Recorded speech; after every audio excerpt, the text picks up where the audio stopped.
5 दिसंबर 1914 south Georgia से 28 लोग, 69 dogs और एक टॉम कैट इस बड़े से शिप पे सवार होकर एंटार्क्टिका कॉन्टिनेंट की ओर निकलते हैं। इनका मिशन था कि वो पहले एंटार्क्टिका जाएंगे, उसके बाद वे लोग मिलकर पैदल ही पूरे एंटार्क्टिका कॉन्टिनेंट को पार करेंगे। बट इनका अपनी मिशन पे निकलने के ठीक 1 महीने बाद ही समंदर में एक तेज तूफान आता है और उनका शिप एक पैक आइस में फंस जाता है। पैक आइस बेसिकली बर्फ का एक बड़ा टुकड़ा होता है और उनका शिप उसी में जाकर फंस जाता है। और यही पैक आइस हमारी कहानी में इस शिप पे बैठे लोगों और जानवरों के लिए एक भयंकर मुसीबत बनकर खड़ी हो जाती है। शिप आइस पैक में कुछ 10 महीनों तक फंसा रहता है और फिर कुछ ही दिनों में डूब जाता है, लेकिन अभी भी सभी लोग सही सलामत है। एंटार्क्टिका जहाँ दिसंबर के महीने में टेम्परेचर लगभग -60 डिग्री सेल्सियस तक नीचे गिर जाता है, ये लोग यहीं पे फंस गए थे। और ये एक ऐसी जगह है जहाँ गलती से भी कोई शिप या प्लेन नहीं जाते। इन सब को सामने बस अपनी मौत दिख रही थी। शिप डूबने से पहले इन्होंने अपने साथ जो कुछ खाने पीने का सामान लाए थे और कुछ सर्वाइवल के लिए जरूरी सामान लाए थे वो शिप से निकाल लेते हैं। इनमें 3 छोटी छोटी बोट्स भी थी, लेकिन समंदर के 80-80 फीट ऊंची उठने वाली लहरों में एक पल के लिए भी नहीं टिक सकती थी और खाने पीने का सामान भी बहुत ही लिमिटेड था। और ये तो बस इनकी सर्वाइवल की दर्दनाक कहानी की शुरुआत थी। एंड इसलिए आगे जो होता है ना तो वो लोग उस वक्त इमेजिन कर सकते थे और ना ही आप लोग अब भी। ये है दिल दहला देने वाली कहानी अर्नेस्ट शैकलटन और उनके क्रू मेंबर्स की। एंड आइए जानते हैं इनकी एक्सट्रीम सर्वाइवल स्टोरी को इस वीडियो में।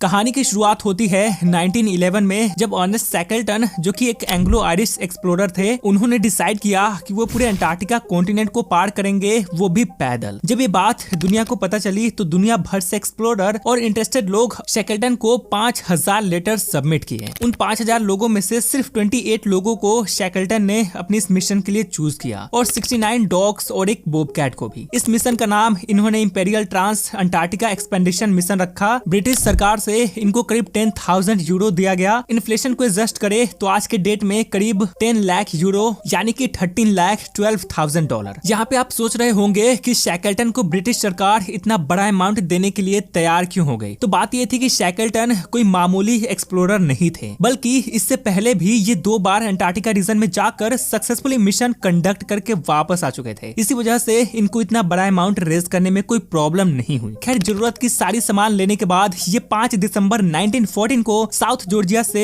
एंटार्क्टिका के लिए निकल जाते हैं। जिस शिप में ये सभी लोग बैठे हुए थे ये अपने आप में ही खास था। इस शिप का नाम था HMS एंड्योरेंस और HMS एंड्योरेंस कोई आम शिप नहीं था। ये एक 3 मास्टेड बार्कवेंटाइन था जो खास तौर पे पोलर कंडीशंस के लिए डिजाइन किया गया था। मतलब कि ये शिप बर्फ और ठंडी जगहों के लिए परफेक्ट था। शैकलटन को पता था कि अंटार्कटिका में उनको बर्फ की मोटी परतों से गुजरना पड़ेगा और इसके लिए HMS एंड्योरेंस से बेहतर कोई और जहाज नहीं हो सकता था, क्योंकि ये शिप बर्फ की परतों को काट कर रास्ता बनाने में माहिर था और ये अपने टाइम की सबसे मॉडर्न और एडवांस्ड शिप था। तो जब एंड्योरेंस ने साउथ जॉर्जिया से अंटार्कटिका की ओर अपना सफर शुरू किया तो सब कुछ ठीक चल रहा था। एंड्योरेंस पहले 1000 माइल्स का सफर बहुत ही अच्छी तरीके से तय किया और लगभग 1 महीने बीतने वाला था और शैकलटन और उनकी टीम अंटार्कटिका पहुंचने से बस 100 माइल ही दूर थे। बस 1 दिन की दूरी पे था उनका मंजिल, बट होना तो कुछ और ही था। जैसे ही शिप वेडल सी में एंटर हुई तो उनको पैक आइस का सामना करना पड़ा। पैक आइस मतलब कि सी में जम जाने वाली थिक आइस। ये आइस इतनी थिक होती है कि शिप को आगे बढ़ने से रोक देती है। बट जैसे कि मैंने बताया कि एंड्योरेंस शिप स्पेशली डिजाइन थी कि वो ऐसे टफ सी कंडीशंस को हैंडल कर सके और बर्फ में से रास्ता बना पाए। तो ऐसा होता भी है। ये शिप इस बर्फ को तोड़ते हुए गुजर रही थी कि तभी 18 जनवरी को एक बड़ा स्टॉर्म आया और आइस ने शिप को चारों तरफ से जकड़ लिया। मतलब कि शिप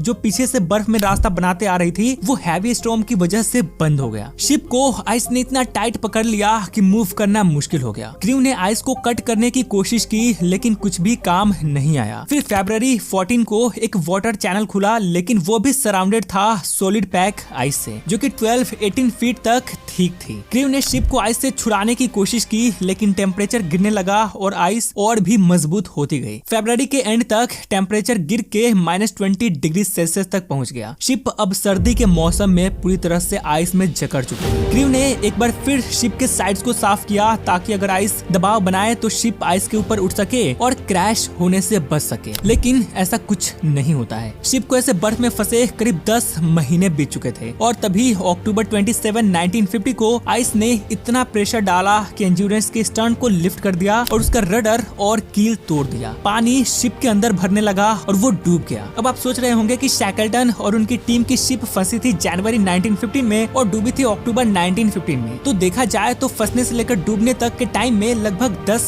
महीने का गैप था। तो वे लोग 10 महीने तक कर क्या रहे थे, मतलब उन्होंने 10 महीने कैसे सरवाइव किया। तो देखो, जब जनवरी 1915 में एंड्योरेंस शिप आइस में फंस गई तब शैकल्टन और उनकी टीम ने पहले तो सिचुएशन को समझने की कोशिश की। उनका पहला गोल था कि समहाउ शिप को आइस से निकाला जाए। इसके लिए उन्होंने आइस को कट करने की कई अटेम्प्ट्स की, लेकिन अनफॉर्चुनेटली वो सक्सेसफुल नहीं हो पाए। आइस इतनी थिक थी कि शिप को मूव करवाना पॉसिबल नहीं था। फिर उन्होंने अपने आप को मेंटली और फिजिकली सर्वाइव करने के लिए प्रिपेयर करना शुरू किया। उन्होंने आइस पर ही कैंप सेटअप किया और वहाँ रहना शुरू कर दिया। ये समय उनके लिए टेस्टिंग था क्योंकि उनको extreme cold, limited food supplies और अनसर्टेनिटी का सामना करना था। शिप फंसने के कुछ महीनों तक तो खाने की कोई प्रॉब्लम नहीं हुई क्योंकि वे लोग कभी सील को तो कभी पेंगुइन को शिकार करके खा रहे थे। लेकिन जैसे ही इस रीजन में ठंड का समय आया तो वो जानवर भी मानो गायब हो गए एंड जैसे जैसे वक्त गुजर रहा था खाना भी खत्म हो रहा था। तो जब खाने के लिए पेंगुइन्स और सील मिलना बंद हो गए तो शैकल्टन अपने कुक को ये ऑर्डर देते हैं कि जो कुत्ते सबसे कमजोर हैं उन्हें मारकर खाना बनाया जाए। ये डिसीजन अनडाउटली बहुत टफ रहा होगा लेकिन सर्वाइवल के लिए जरूरी था। जहाँ पे आप सोच रहे होंगे कि यार ये कुत्तों को मिशन पे क्यों ले गए थे, इनका क्या रोल था। तो देखो, डॉग्स ने एक्सपेडिशन के सक्सेस में एक बहुत इंपॉर्टेंट रोल प्ले किया क्योंकि वो भारी इक्विपमेंट और सप्लाई से लोडेड स्लेज को स्नो और आइस पर खींचते थे। वो सील्स और पेंगुइन्स का शिकार भी करते थे जो टीम के लिए ताजा मीट का सोर्स था। डॉग्स टीम का एक इंटीग्रल पार्ट थे, बट जब खाना कम पड़ा तो टीम ने इन डॉग्स को भी मारकर अपना भोजन बनाया। इसके अलावा इस दौरान उन्होंने अपने डेली रूटीन में चेंजेस किए। उन्होंने साइंटिफिक ऑब्जर्वेशंस कंटिन्यू किए जैसे कि वेदर कंडीशंस का रिकॉर्ड रखना और आइस मूवमेंट को ट्रैक करना। ये सब उन्होंने किया ताकि जब भी रेस्क्यू पॉसिबल हो तो उनके पास इनफ डेटा अवेलेबल हो। उन्होंने अपने फिजिकल हेल्थ को मेंटेन करने के लिए रेगुलर एक्सरसाइज की। इसके अलावा उन्होंने अपने मेंटल हेल्थ को भी स्ट्रॉन्ग रखा by engaging in various activities like playing games, reading और सिंगिंग। ये सब उन्होंने किया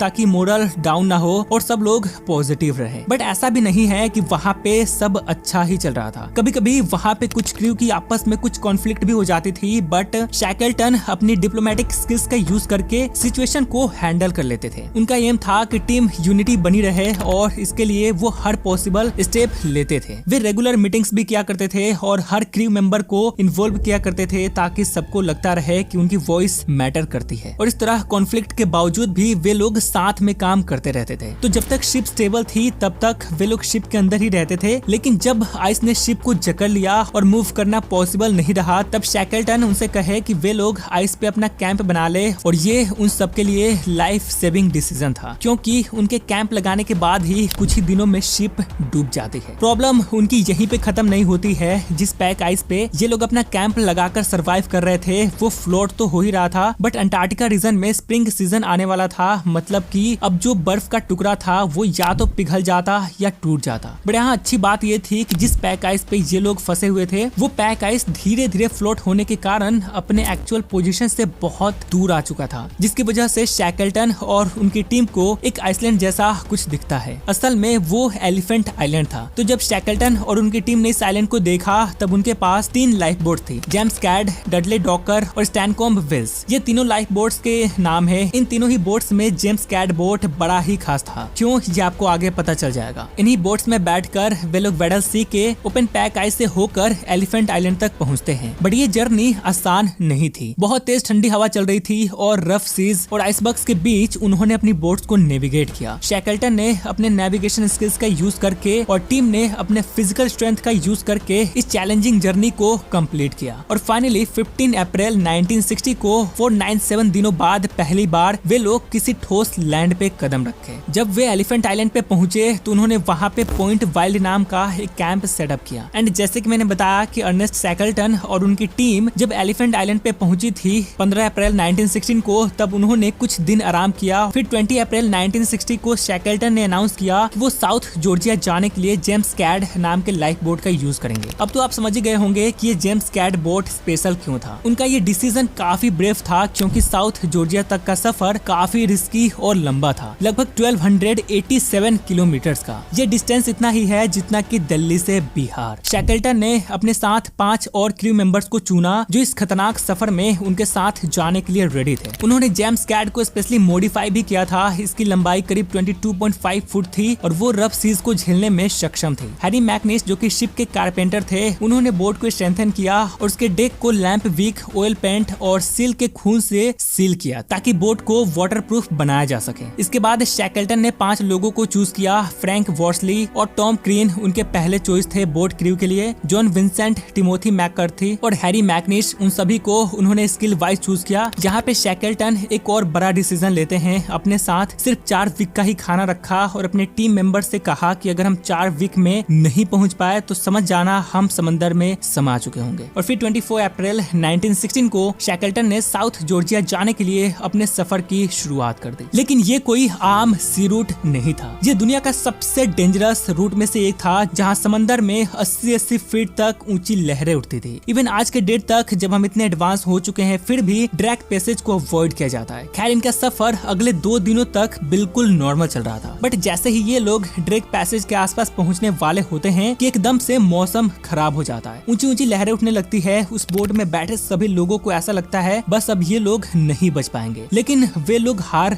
नहीं मानते हैं और शिप का कमान फ्रैंक वॉर्सली जो कि एक एक्सपीरियंस्ड नेविगेटर थे, उन्होंने बहुत ही शानदार तरीके से संभाल रखा था। बोट में पानी भरने लगता है तो 3 लोग बोट से पानी निकालते हैं। बच्चे 2 लोग बोट को बैलेंस करने में हेल्प करते हैं। उनके पास लिमिटेड खाना था जैसे कि बिस्किट्स, पैमिकैन, शुगर, मिल्क पाउडर और चॉकलेट्स, जो उन्होंने बहुत ही वाइजली यूज किया। और ऐसे ही खराब मौसम और समुद्री तूफान का सामना करते हुए फाइनली 17 दिनों बाद उनकी टीम साउथ जॉर्जिया के साउदर्न कोस्ट पे पहुंच गई। फिर शैकल्टन, क्रीन और वॉर्सले ने आइलैंड को क्रॉस किया और एक वेलिंग स्टेशन तक पहुंचकर अपने बाकी क्रू मेंबर्स के लिए रेस्क्यू का अरेंजमेंट किया और फिर बाकी के बच्चे 22 मेंबर्स को एलिफेंट आइलैंड से सेफली बचा लिया गया। एलिफेंट आइलैंड से लेकर साउथ जॉर्जिया तक सही सलामत पहुंचने का पूरा क्रेडिट फ्रैंक वॉर्सली को दिया जाता है क्योंकि उनकी नेविगेशन स्किल्स की वजह से ही वे लोग एक्यूरेट डायरेक्शन में जा पाए थे और साउथ जॉर्जिया पहुंच पाए। शैकल्टन और उनकी टीम ने जो किया वो ट्रूली रिमार्केबल था और उनका ये सफर आज भी एक लेजेंडरी सर्वाइवल स्टोरी के रूप में याद किया जाता है और शैकल्टन को एक ग्रेट लीडर के तौर पे याद किया जाता है। ये कहानी थी दुनिया के सामने उम्मीद को लेकर, जहाँ जहाँ चाह वहाँ राह। अगर कोई भी इंसान कुछ ठान ले और वो सही डायरेक्शन में अपना काम करे तो वो कुछ भी कर सकता है। वीडियो कैसी लगी कमेंट कर देना। मिलते हैं नेक्स्ट वीडियो में, बाय।